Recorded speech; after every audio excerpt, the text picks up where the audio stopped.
La desigualtat a la nostra societat no ha deixat de créixer els darrers anys, sinó que s'ha accentuat després del xoc del 2008 i entenem que també a nivell local una de les poques vies que tenim per fer-hi front i per respondre a aquest empobriment que al final és desigual és precisament via impostos progressius. I per això ens oposem a una baixada generalitzada, però sí que pensem que cal explorar vies per fer-lo, diguem-ne, adaptat a aquesta situació.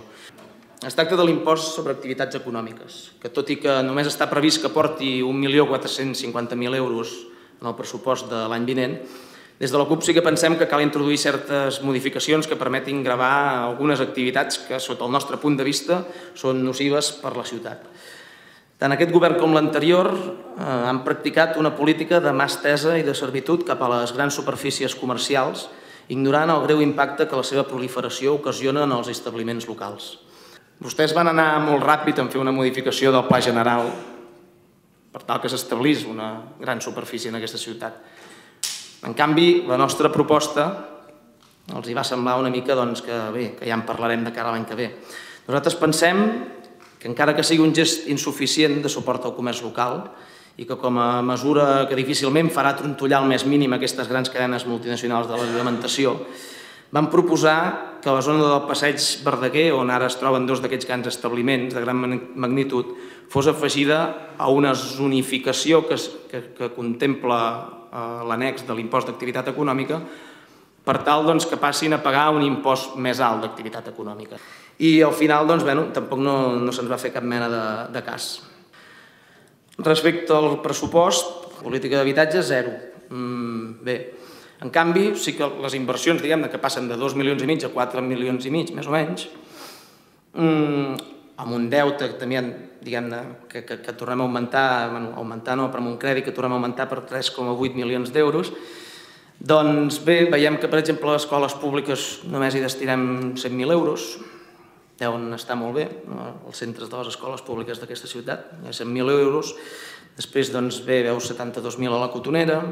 després seguim amb grans inversions a centres de dubtosa, diguem-ne, finalitat, com ho poden ser l'Adoberia Vella, i ja no parlar de la por que ens fa aquest polígon de la marroquineria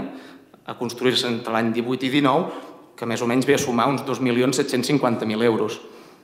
No sabem fins a quin punt estem tractant equitativament els diferents sectors d'aquesta ciutat, els diferents sectors productius, i fins a quin punt, diguem-ne, bé, en tot cas ens estem tornant a emborratxar una mica amb inversions de totxo i de dubtosa rendibilitat social a posteriori. Veiem que la política de grans esdeveniments, diguem-ne, continua, aquestes grans accions de dinamització i de show, una mica més mediàtic. Però, clar, també ens preocupa que al final, és a dir, el que són eines de combat contra l'atur, el que és el suport a l'emprenedoria o el foment de competències, és a dir, el que és el principal problema de la ciutat, que és l'atur,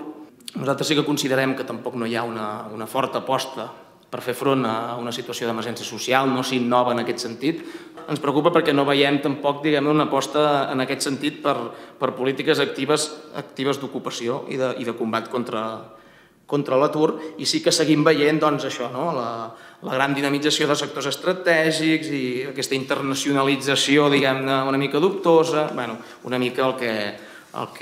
els aquí presents ja coneixem bastant i que s'ha vingut denominant aquesta marca igualada de resultats, diguem-ne, una mica dubtosos.